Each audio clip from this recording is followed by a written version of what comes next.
When the Roman legions crushed the army of Queen Zenobia outside Antioch in 272 CE, her generals expected execution. Instead, they watched their queen endure something far more calculated. Rome had perfected the art of breaking rulers without killing them, transforming defiant monarchs into living monuments to imperial power. For women who wore crowns, defeat meant facing a brutality designed not merely to punish, but to erase dignity itself.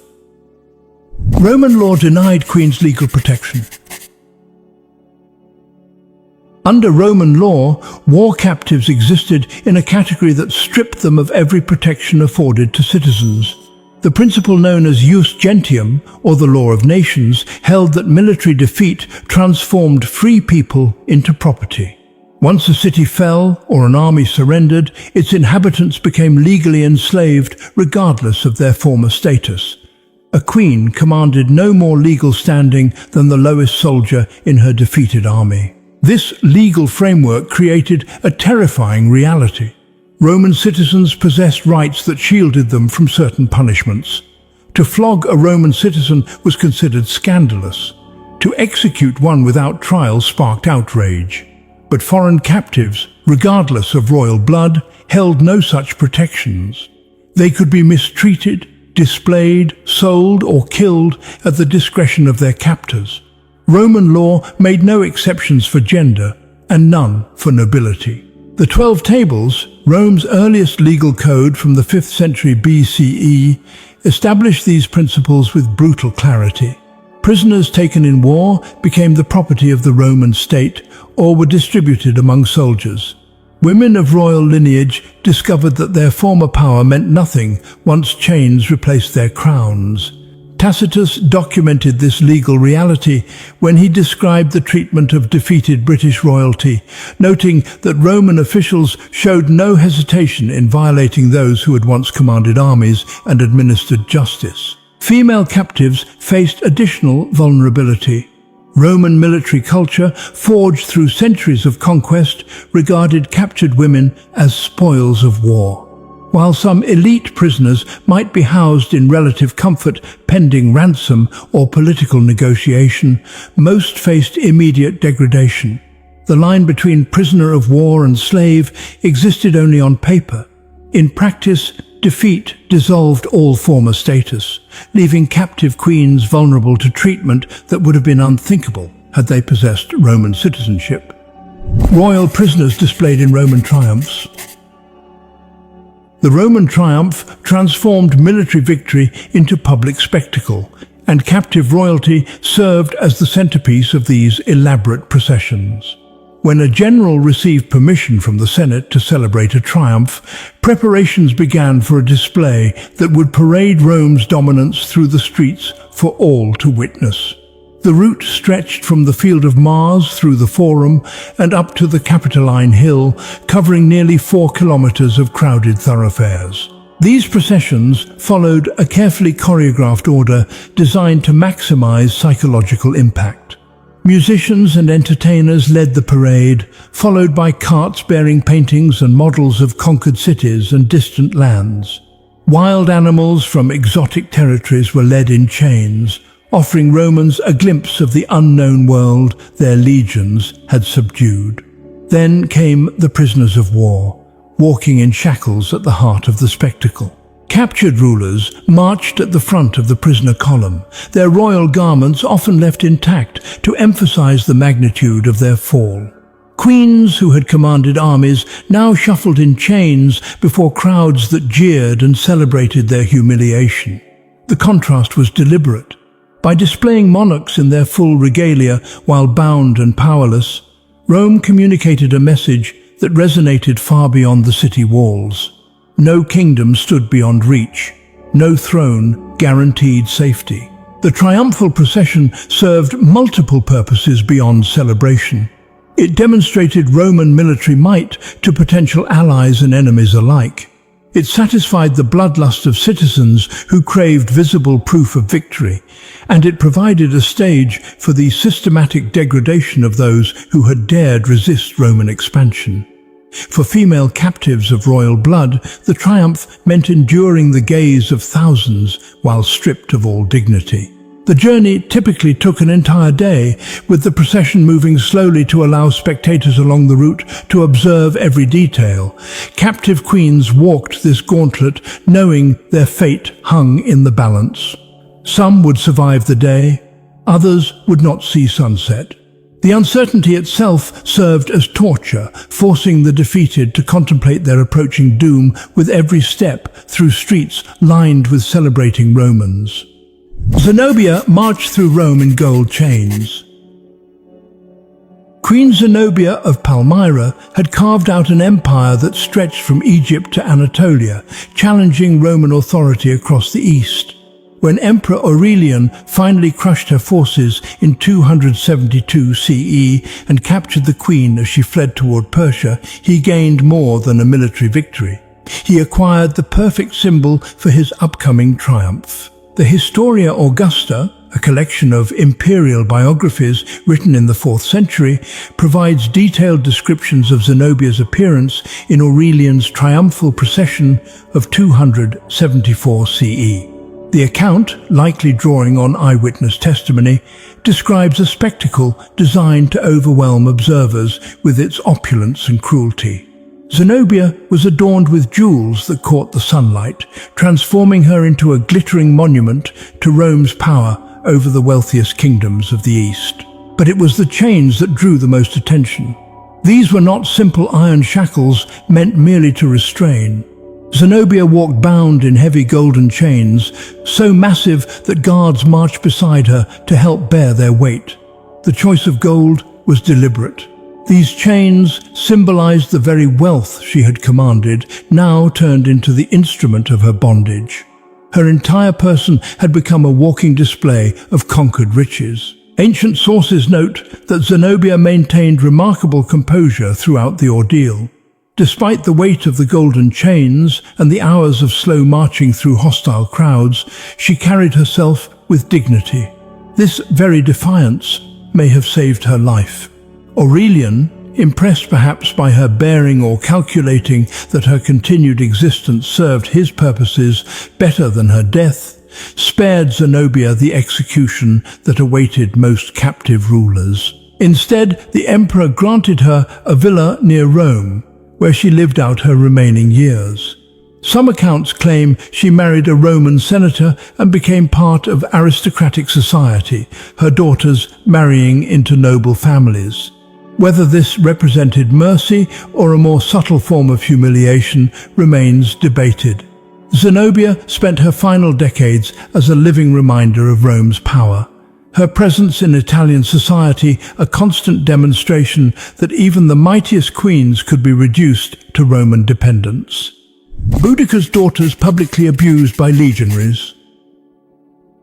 In 60 CE, when King Prasutagus of the Iceni died, he left a will designed to protect his kingdom and family. He bequeathed half his territory to Emperor Nero and half to his 2 daughters, hoping this compromise would preserve Iceni independence while satisfying Roman demands. The strategy failed catastrophically. Roman officials, led by the imperial procurator Decianus Catus, ignored the will entirely. They seized all Iceni lands and property, declaring the entire kingdom forfeit.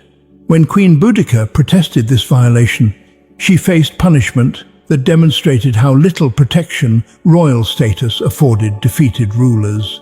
Tacitus, whose father-in-law Agricola served in Britain during this period, recorded what followed with unusual directness for ancient historians discussing such matters. Boudica was publicly subjected to corporal punishment. The flogging alone represented a profound violation. To beat a Roman citizen required legal justification and procedural safeguards. To flog a queen of an allied kingdom constituted an act of deliberate humiliation. But the Romans went further. Boudica's daughters, likely teenagers and certainly unmarried, were violated by Roman soldiers. Tacitus describes these assaults with sparse language that conveys his own horror at events that violated even Roman sensibilities about acceptable conduct. The historian notes that Boudica was flogged and her daughters violated, placing these crimes at the center of his explanation for the rebellion that followed. The abuse was not random violence, but calculated degradation, designed to break the royal family and demonstrate Roman dominance over the Iceni. The public nature of these crimes multiplied their impact. This was not violence committed in secret, but humiliation performed before the Iceni people. By abusing the royal family in front of their subjects, Roman officials sent a message about the fate awaiting those who questioned imperial authority. The physical abuse and violation of Boudica and her daughters were meant to terrorize an entire population into submission. The strategy backfired spectacularly. Rather than crushing resistance, the abuse of the royal family ignited a rebellion that nearly drove Rome from Britain. Boudica raised an army that destroyed 3 Roman cities, including Londinium, massacring tens of thousands of Roman citizens and their allies. Tacitus preserves a speech he attributes to Boudica, in which she declares that she fights not as a queen seeking to preserve her kingdom, but as a woman avenging her abused body and the violated honor of her daughters. The rebellion ended in defeat at an unknown battlefield, where Roman discipline and tactical positioning overcame the far larger British forces. Tacitus claims Boudica poisoned herself rather than face capture. The fate of her daughters goes unrecorded. They vanish from historical accounts after the initial violation, their stories lost to silence. Execution after triumphs ended. As triumphal processions wound through Rome toward the Capitoline Hill, captive rulers knew their journey might end at the Mamertine prison, known in Latin as the Tullianum. This ancient structure, built into the northeastern slope of the Capitoline, served as the final stop for Rome's most notable enemies. While the triumph continued to the Temple of Jupiter, where the victorious general would make offerings, condemned prisoners were led aside to face execution. The Tullianum consisted of 2 levels. The upper chamber served as a holding cell, but the lower dungeon, accessible only through a hole in the ceiling, became the execution chamber. Here, in darkness and filth, Rome's enemies met their end. The method varied. Some were executed by suffocation. Others were left to starve. The process remained deliberately hidden from public view, occurring while crowds celebrated on the streets above. Vercingetorix, the Gallic chieftain who had unified the tribes of Gaul against Julius Caesar, exemplified this fate. After his defeat at Alesia in 52 BCE, Caesar held him in prison for 6 years before finally parading him through Rome in the triumph of 46 BCE. The Gallic leader, once vigorous and commanding, had deteriorated during his captivity until he appeared as a broken figure before the Roman crowds. After the procession, he was led to the Tullianum and executed. Jugurtha, king of Numidia, met a similarly brutal end following Marius's triumph in 104 BCE. According to ancient accounts, when he was lowered into the Tullianum's lower chamber, the king went mad with terror. He was left to starve to death over 6 days, his cries echoing through the stone walls while Rome celebrated above. The historian Plutarch recorded his final words, reportedly asking in delirium how cold this Roman bath is. Simon Bar Giora, a leader of the Jewish revolt that ended with the destruction of Jerusalem in 70 CE, was displayed in Titus's triumph before being executed at the traditional site in the Forum. Josephus documented how the triumphal procession paused at the Temple of Jupiter while messengers awaited word that the execution had been carried out. Only after confirmation of the enemy leader's death did the ceremonies conclude. Not every captive ruler faced immediate execution. The decision rested with the triumphant general and, increasingly under the empire, with the emperor himself. Some prisoners proved more valuable alive, serving as permanent symbols of Roman victory or as bargaining tools in future negotiations. But for those marked for death, the triumph offered only a temporary reprieve before the descent into the Tullianum's darkness. The treatment of captured queens by Roman soldiers reveals how power operated in the ancient world.